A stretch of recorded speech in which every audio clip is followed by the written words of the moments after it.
Hi guys, in this lecture video, I'll be discussing the rules for rounding in addition and subtractions. So we know that measurement value have uncertainty in them, right? And once we obtain them already, we do calculation with them. So let's say we have two measurement value or more, and we add them or we subtract them together to obtain a final answer. Because measurement value 1 and measurement value 2, some of them may have different degree of uncertainty in them. So the question now is, how should we round this final answer right here? So that way, we are not claiming more or less uncertainty than we should. So one rule of thumb is that you can only be as precise as your least precise quantity, right? Because it is the less precise value that dictate whether the precisions in the final answer that you can claim. So the answer needs to be rounded appropriately, so that way we are not claiming more or less certainty than what we can. How do we do that? How do we claim the right amount of uncertainty or certainty? Then the answer, by using the appropriate rule for rounding of significant figures in calculation. There are different types of rounding rules based on the math operation that we perform. So here will be the first rule right here for roundings in addition and subtraction. So first, identify the least precise value and notice the digits where the uncertainty exists in that least precise value. And please remember that the precision of a value depends on where the uncertain digit is, not based on how big or how small the value will be. For an example, let's say here we have 5.74 plus 0.823 plus 20.651. So we need to identify which of this value right here will be the least precise value. So let's take a look at each of this number right here and take notice of where the uncertainty exists in each of this value. With 5.74, this value have 3 significant figures on it, and the uncertainty exists on this 4 digit. So this is basically the second decimal place right here. Versus 0.823, then the uncertainty exists on the 3 digit in this value. And this, we can call this the third decimal place.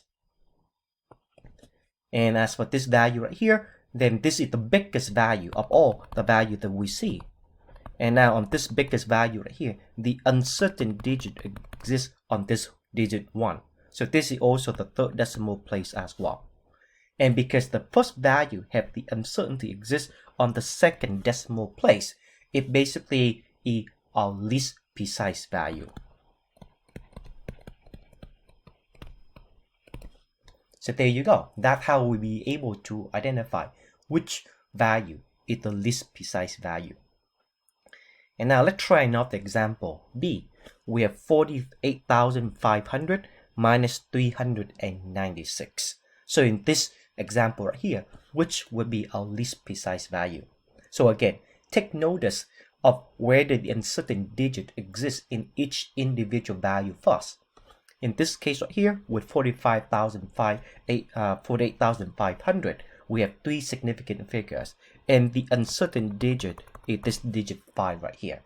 So in this case, we see that the uncertainty exists in the 100 place with this first value. And now 396.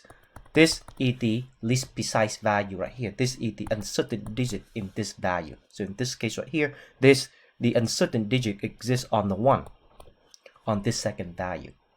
And because now we see that this value right here had its uncertainty exists all the way in the 100, it overrides the certainty that we have in this other value. So this would then be our least precise value.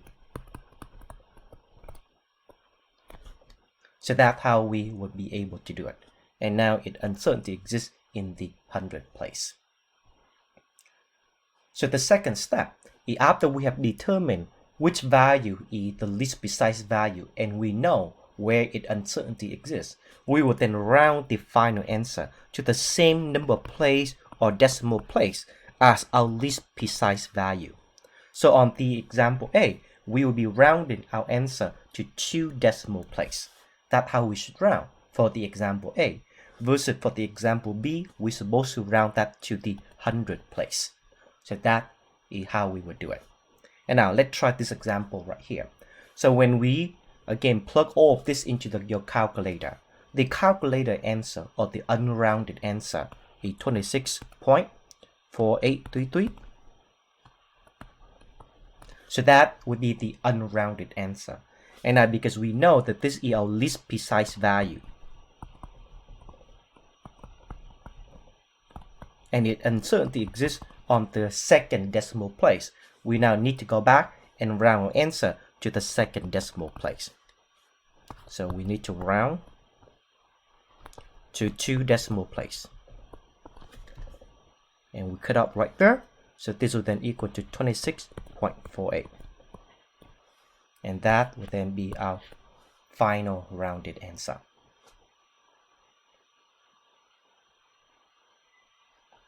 And now let's try another example.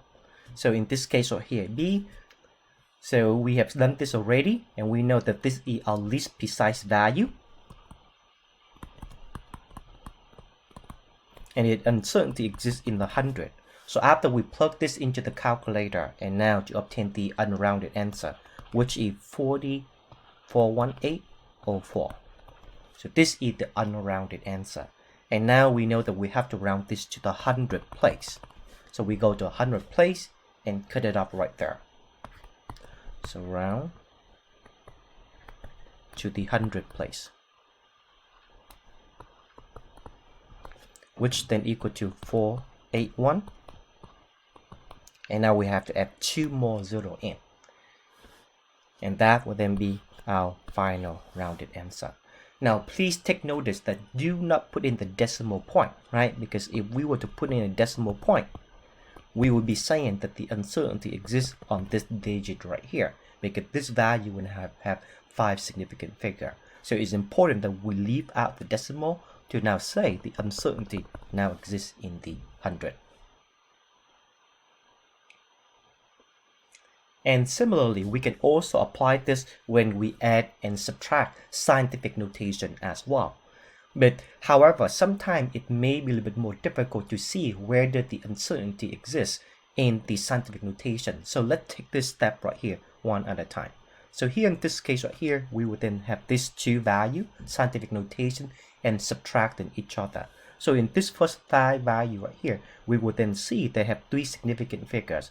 And if we were to convert this into the decimal form, it equal to 10,600.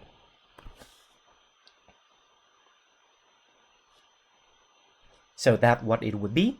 And now in this case right here, have 3 significant figures. So the uncertainty actually exists in the 100 on this first value.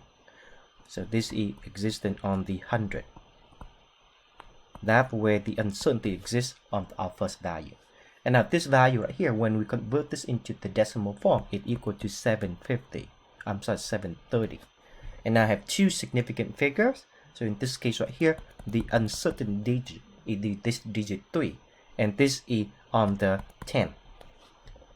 So therefore, we would then see that our first value, this would then be our least precise value, because its uncertainty exists on the 100th place compared to the 10th place on the other value. And now when we plug this into the calculator, we will obtain the following: 9870. And now we need to round this answer right here to the 100th place. And again, this is the reason why we do this to the 100th place is because our least precise value have the uncertainty exist on the 100th place. So now we need to round this to the 100. Round to 100. And that way we're going to cut this off. So therefore this becomes 9900. And again, do not put in the decimal point. And that's how we'll be rounding this one. And now last example. So in this case right here, we have 43,000 with the decimal point on it, and 555 and 23.11. So in this case right here, we can then see that in the first value, the uncertainty exists on the 1. Now please remember that because the decimal point is being specified here in this case, so therefore it makes all of these zeros significant. And now in this case right here, the uncertainty exists on the 1 on this first value. Moving on to the next value, the uncertainty also exists on the 1 on this second value as well. And on the last value, then the uncertainty exists on the second decimal place on our last value. So therefore we will then see that these two values right here, the first and the second value, are equally precise where the uncertainty exists on the 1 place. So therefore we now need to round our answer to the 1 place. After we have plugged all of this into the calculator, the unrounded answer is 43580.11. And now we need to round this to the 1. So therefore this will then become 43580. Because that we're going to cut this up. But now take notice of one problem right here. If we were to be putting it right in this value the way it is, then it does not tell us, this does not mean that the uncertainty exists in the 1. So we have to make sure we put in the decimal point. Because by putting in the decimal point, we are now making this zero significant. So now this value right here would have its uncertainty exists on the 1 place. Okay, so this is the case where we have to be very careful and remember to put in our decimal place.